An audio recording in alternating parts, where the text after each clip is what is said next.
Hello everyone, welcome to another episode of the Glory Effect.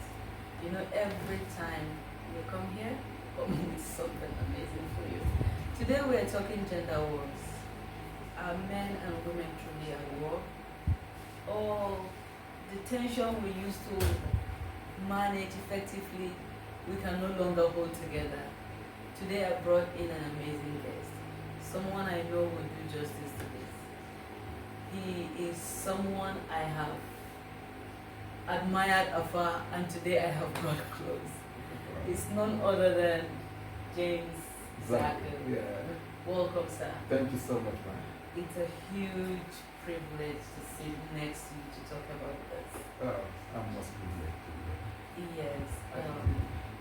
So, first of all, I would want to know what comes to mind when we talk about gender wars. Wow. Gender wars is actually a very complex, let me say at the same time, simple issue to be addressed, depending on the perspective. Let me start by saying that the notion of the word gender is still ambiguous to so many people. First and foremost, when we hear about the word gender, what comes to our mind actually is sex. The fact that a man is a male or a female. But more to gender are the roles assigned to male and female, more than the subject of the genitals that define one as a man and the other as a female. So if we are talking about gender wars today, we are talking about issues around roles or activities that we carry out by male and female that are in contention. And let me, Gloria, quickly say that gender wars are a product of deficient knowledge and wisdom. Yeah, because there is this mindset that we all came from a cultural background and we define actually some rules specific to women and some to men, which in reality are not supposed to be. But I think at the process of this discussion, or as we go on with this discussion this afternoon, we'll be able to unravel the fact that is embedded in some of these things. So gender wars for me is simply a product of deficient knowledge and the wisdom of it. I can't wait to get to the bottom of this discussion. You're welcome. Honestly. Thank you. So, do you really think there's war between men and women, or this whole thing is just exaggerated? It's never exaggerated. There are wars, real wars. And these wars actually come about because of sometimes the picture given to us by our cultural upbringing. For example, we are living in a society whereby parents may categorically tell their male children that cooking is not part of it. And this child grows up, is married in his house. He comes back every week, folds his legs in the parlor, and is waiting for his wife to serve him food, no matter how tired or exhausted he may be. Definitely that will cause a very serious family problem.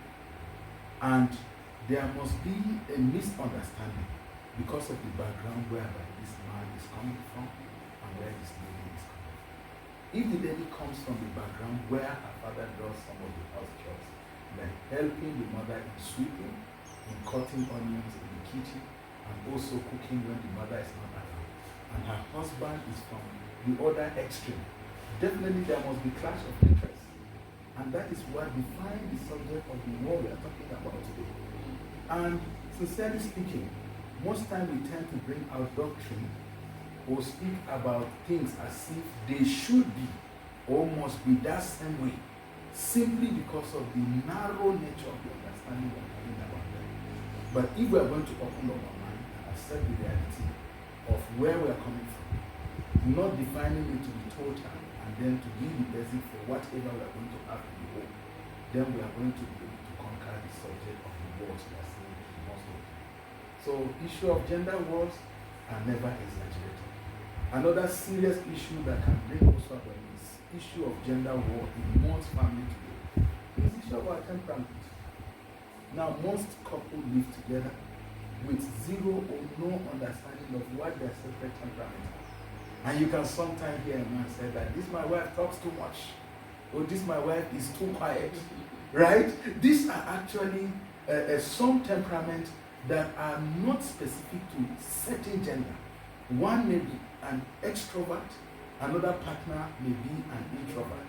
So if we tend to appreciate this fact and be able to walk around our temperament to know that there are weaknesses and strengths that come with some of this temperament, we can appreciate better our gender and our coming together as husband.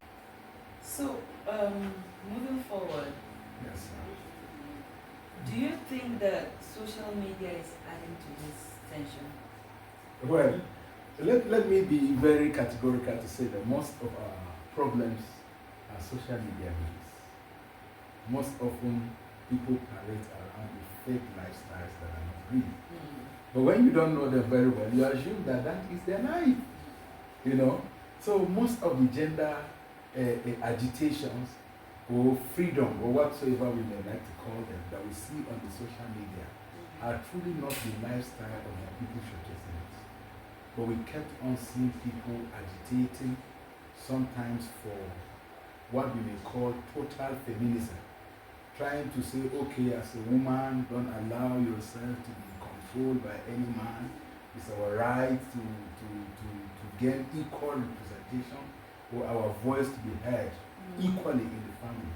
And that same person, if you go back to see the private life of that same person on the social media shouting, you notice that the person is actually submitting to the husband. Totally submitted. Totally submitting. But the same person is deceiving another woman on the social media as if that is the ideal. And the same thing with men. Sometimes you see men who are autocratic. Or say if you give a woman a space, she disrespects you. I recall one of the mentor we stumbled at, then we say roadside mentor. One said, how are you going about with your wife? If you stay very too close, and if you stay too close to women, they'll disrespect you. And I understood that what he said was not true. If he has gender wars in his home because of staying close to his house, to his wife, it's not a doctrine that every man who helps and then stay very close to his wife must have the same thing. So speaking out such experiences as one doctrine like that is not true. So social media is part of our very serious problem because most people on social media live what we call fake life. Fake not because what they are talking about is not real, but what they are talking about is not their lifestyle. But they tend to just go about it to gain fame or sometimes to get the financial value that comes with such privilege. Absolutely. Yes, yes, yes. So, in line with what you've said right now, Right. do you think that the traditional gender roles are still relevant? Oh no, the traditional gender roles are actually the platforms for us to improve upon. Now, the problem is not with the traditional gender roles.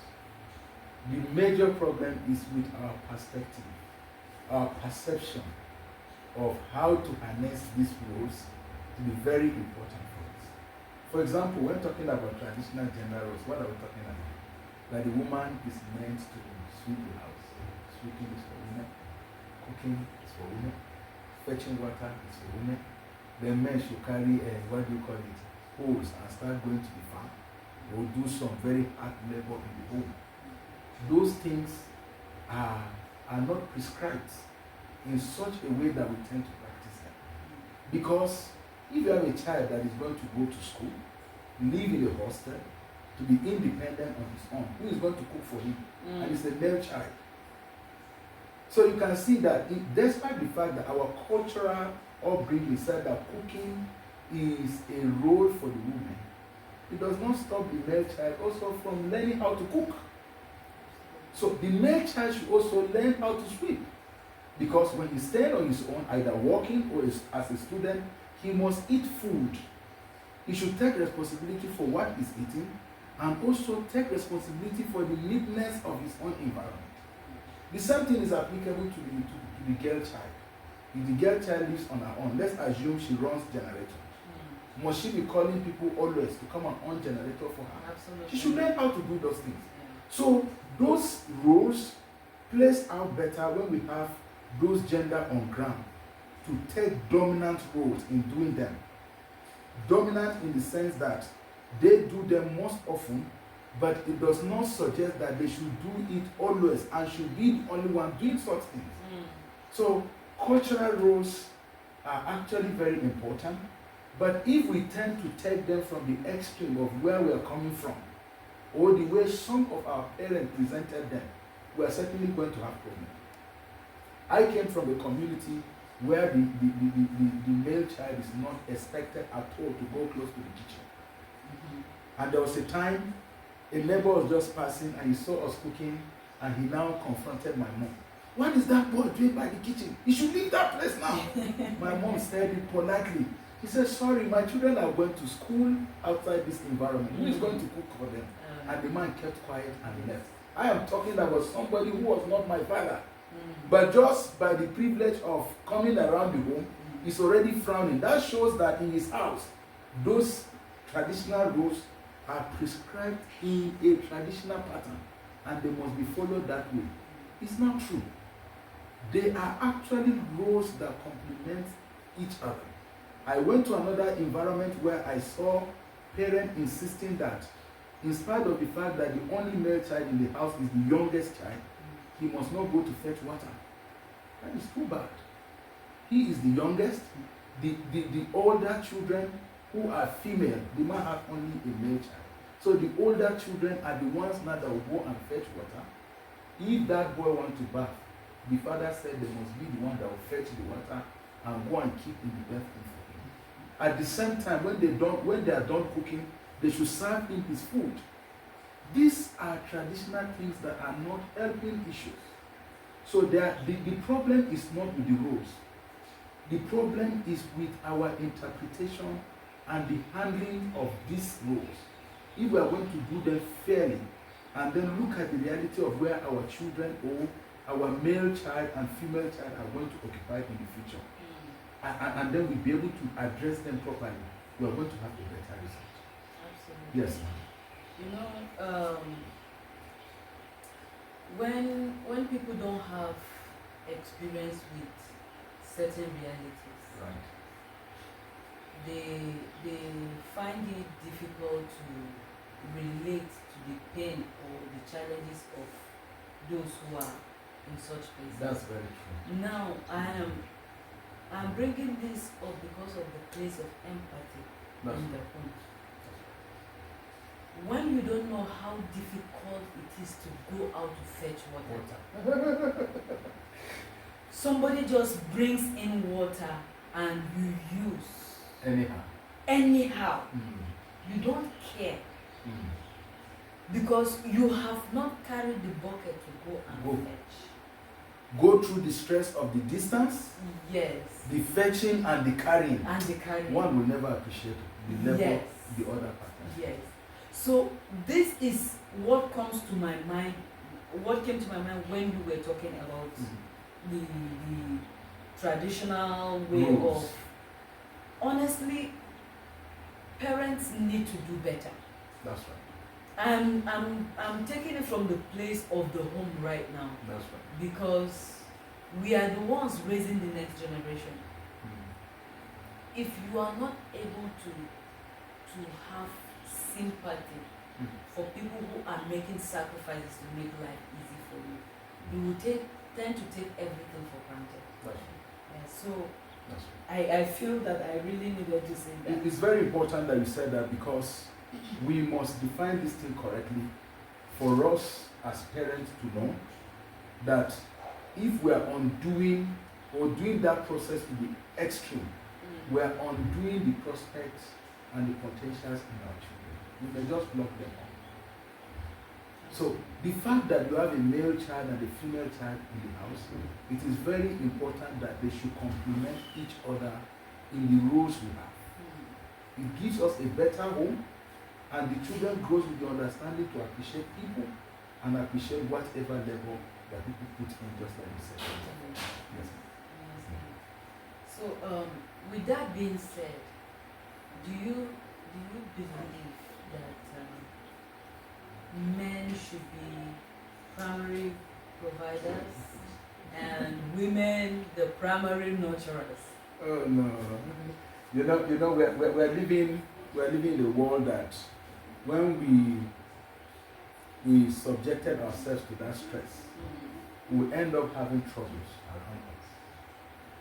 Nothing said anywhere, and I stand to say that over and over, that the woman should not occupy official offices and bring in income to the home. And as a man, I'm also making bold to say here that nothing stopped me as a man to also support in nurturing. There are seasons in the home that some of these gender wars that we are talking about, just like I said before, they are product of knowledge problem. Your wife is stressed, she's tired, and she needed to rest. Your child is crying, and you know that you can easily carry this child, goes about dancing and singing with this child, and the child also sleeps, as the mother also rests. But most men, we just say,